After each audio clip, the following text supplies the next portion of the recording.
Muchas gracias, Hernán, y dejamos entonces con la palabra a Ligüen Antilles.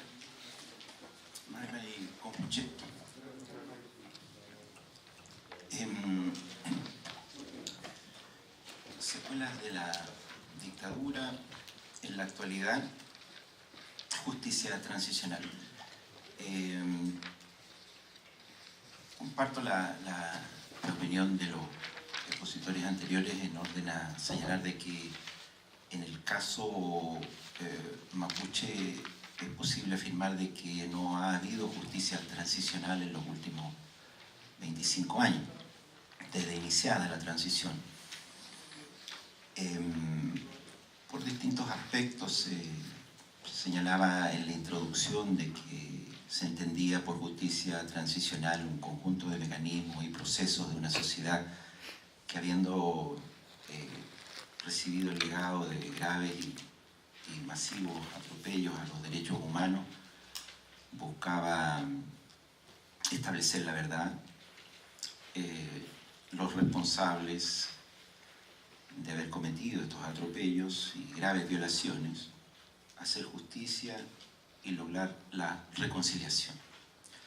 Si esa es la definición generalmente aceptada de justicia transicional, podemos concluir e inferir de todas las exposiciones anteriores de que objetivamente en el caso mapuche no ha habido esa justicia transicional.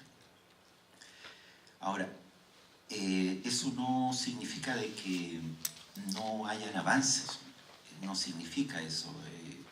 Yo creo que han habido avances y avances desde el punto de vista del movimiento mapuche en orden específicamente a lo que es el periodo 73-90. Yo creo que han habido avances significativos. ¿En qué sentido significativo?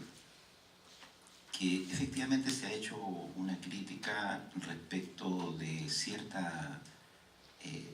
enfoque que tienen o que tuvieron algunos organismos de derechos humanos, algunas instituciones académicas, fundamentalmente ligadas al progresismo respecto al enfoque hacia pueblos originarios. Puede ser que eso exista y tal vez exista eso. Sin embargo, a mi juicio, son los propios movimientos sociales, son los propios pueblos los que tienen que hacerse cargo de su historia. Y por lo tanto, a nosotros nos corresponde avanzar en ese sentido, no esperar, por así decirlo, que sean las ONG o los organismos chilenos de derechos humanos que hagan luz o que se corran este cerco de impunidad en respecto de nuestros temas y respecto de nuestras temáticas, y en ese sentido eso es lo que valoro. Ahora, ¿cómo se establece la verdad? ¿Cómo, yo diría, y la memoria? Porque el objetivo de la dictadura fue modificar el modelo social, económico y político que estaba imperando, pero creo que hay una omisión dentro de ese enfoque, que es que este no es un plan ideado por Pinochet, este es un plan ideado por los Estados Unidos de Norteamérica. Y por lo tanto tenemos que tener claro de que este modelo que actualmente tenemos y heredamos se diseñó en Washington y se estableció para las dictaduras de la década del 70, para Bolivia, Paraguay, Argentina, Uruguay, Brasil y Colombia también. Por lo tanto, ahí hay una matriz, lo que se buscó. ¿Qué se buscó entonces con esto? 60.000 detenidos desaparecidos en esa época, más o menos en América Latina. ¿Qué es lo que se buscó? Se buscó detener el avance del movimiento popular y, en el caso específico de Chile, detener una nueva forma, digamos, de distribuir la riqueza de nuestros países y darle mayor protagonismo al movimiento popular y a los trabajadores. Se buscó ni más ni menos que poner fin, por ejemplo, a la nacionalización del cobre y de los recursos naturales, agua entre ellos, energía, comunicaciones. Se buscó detener, por ejemplo, el modelo de educación pública gratuita y de calidad, que era uno de los principales logros de no menos de 60 años de construcción de una educación pública gratuita y de calidad por parte del movimiento de los trabajadores y los sectores democráticos y progresistas de nuestro país. Se buscó frenar un modelo de salud pública también que era considerado entre los mejores de América Latina y del mundo. Eso es lo que quiso hacer la dictadura, echar abajo una contrarreforma agraria que había sido beneficiosa para nuestro pueblo, específicamente con la devolución de 200.000 hectáreas. Por lo tanto, ese es el objetivo político de la dictadura. Y nosotros tenemos que reconstruir ese objetivo, o sea, en el sentido de si por eso cayeron nuestra gente, nosotros tenemos que decir, bueno, tendremos que continuar con esto. En nuestra generación de mapuches, de indígenas o de pueblos originarios, perdón, pero también pensamos del movimiento popular. Entonces, en función de eso, nosotros podríamos decir cómo se reconstruye. Y se reconstruye con tiempos distintos, eso sí, se reconstruye con tiempos distintos.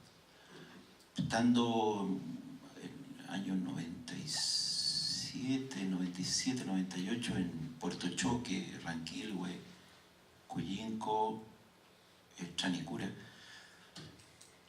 y Colcuma, esto es en Arauco,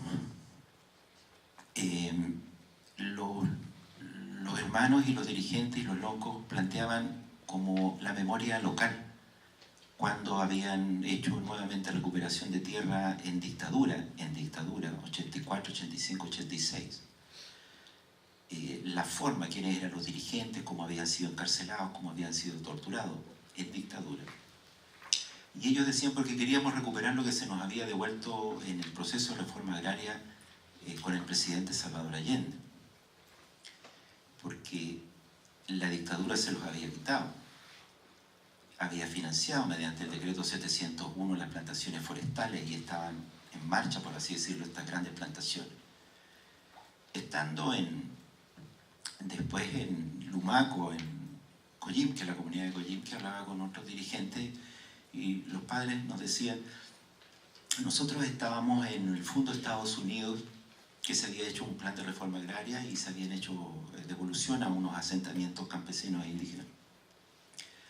Y el golpe de Estado fue el 11, decía el 12 o el 13 llegaron los camiones militares y nos sacaron a todos ahí, nos pusieron en carreta, echamos todo lo que pudimos y nos amenazaron que si volvíamos nos mataban, y por lo tanto salimos con lo puesto y con lo que teníamos en carreta y estamos en estos pequeños espacios acá, y como no nos da, entonces mis 4 o 5 hijos mayores han ido a trabajar a Concepción y otros 2, 3 a Santiago, como trabajadores de casa particular y otros en la construcción.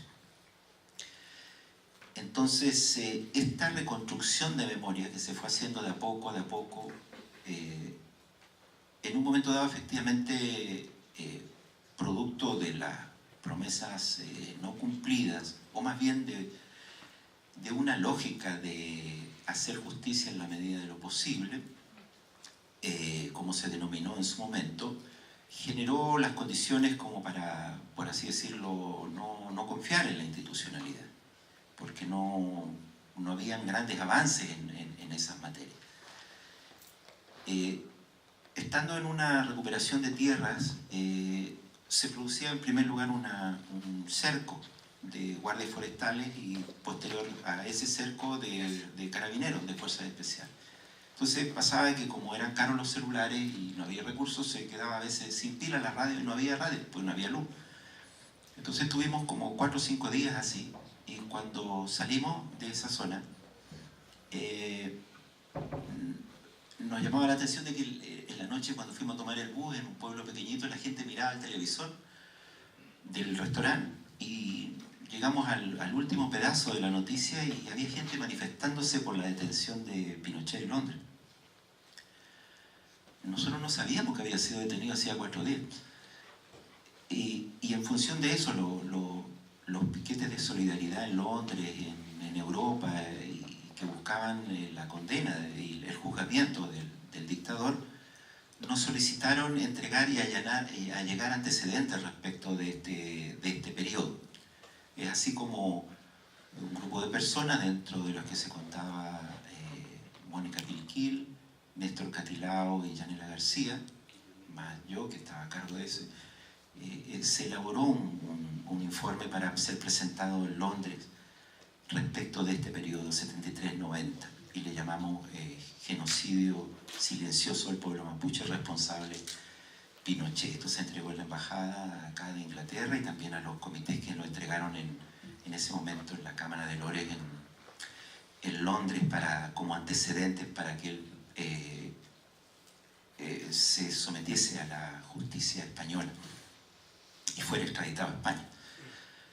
El gobierno de Chile hizo un esfuerzo contrario en orden a traer a Pinochet a Chile.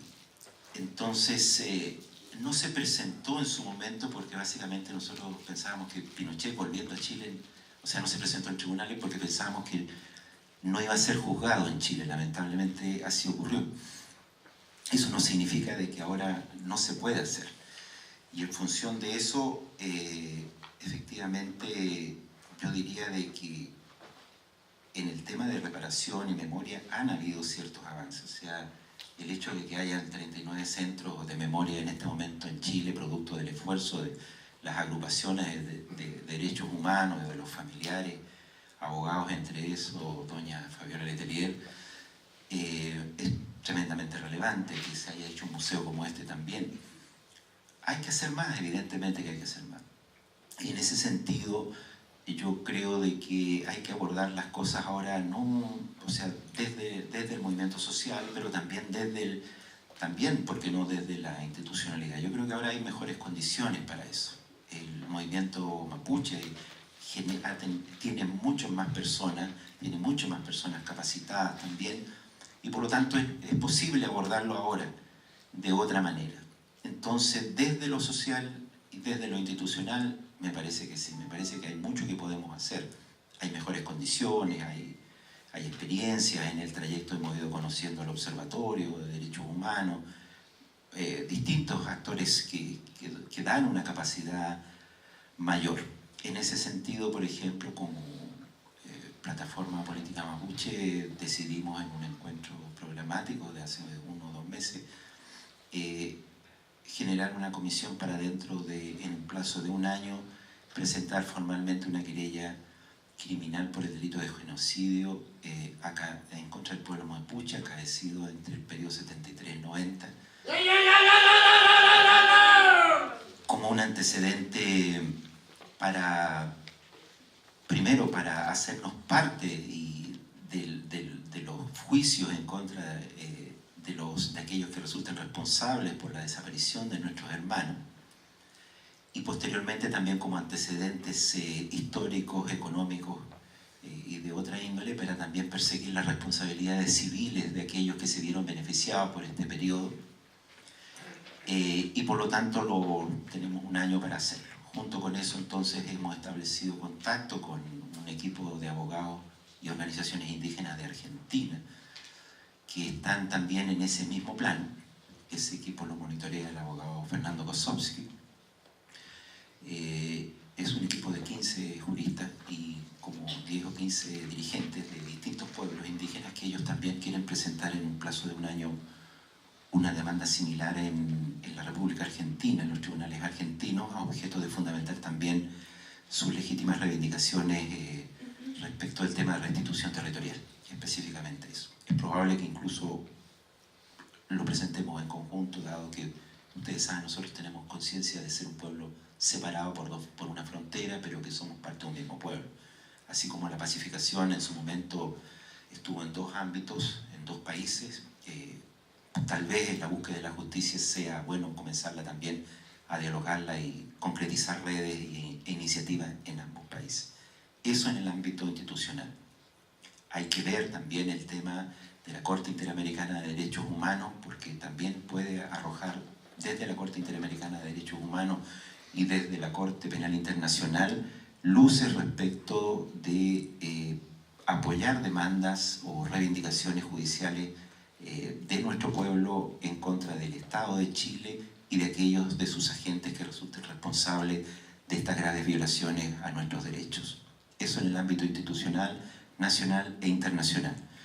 En el ámbito social propiamente tal, felizmente hemos empezado a concretizar junto al Museo de la Memoria, y agradecemos también aquí a doña Isabel Madariaga, que hemos podido fijar para el día 4 de octubre un acto de conmemoración acá, de reconocimiento, homenaje y conmemoración a los detenidos, desaparecidos y ejecutados políticos mapuche.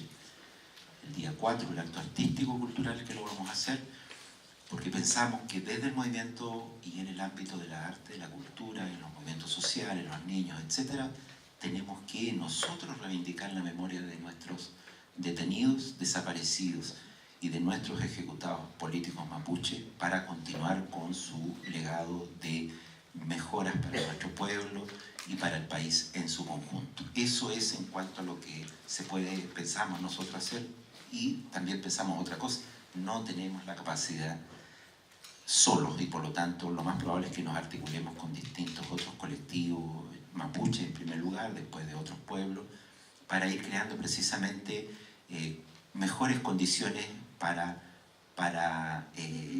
hacer justicia y para hacer memoria y para hacer verdad respecto de los hechos acontecidos en ese periodo. Y en ese plano cualquier aporte que podamos trabajar en conjunto con el Instituto de Derechos Humanos, Subsecretaría de Derechos Humanos, Museo de la Memoria, ONG, son bienvenidos, porque la verdad es que los tiempos y las necesidades de nuestras organizaciones son muchas. Nosotros no contamos con financiamiento externo y por lo tanto tiene esa limitación, pero es una limitación material, no es una limitación política, no es una limitación ideológica ni ética. Vamos a hacer en la medida de nuestras capacidades todo lo que esté al alcance para lograr precisamente esa justicia que la institucionalidad y el Estado nos ha negado hasta ahora. Gracias.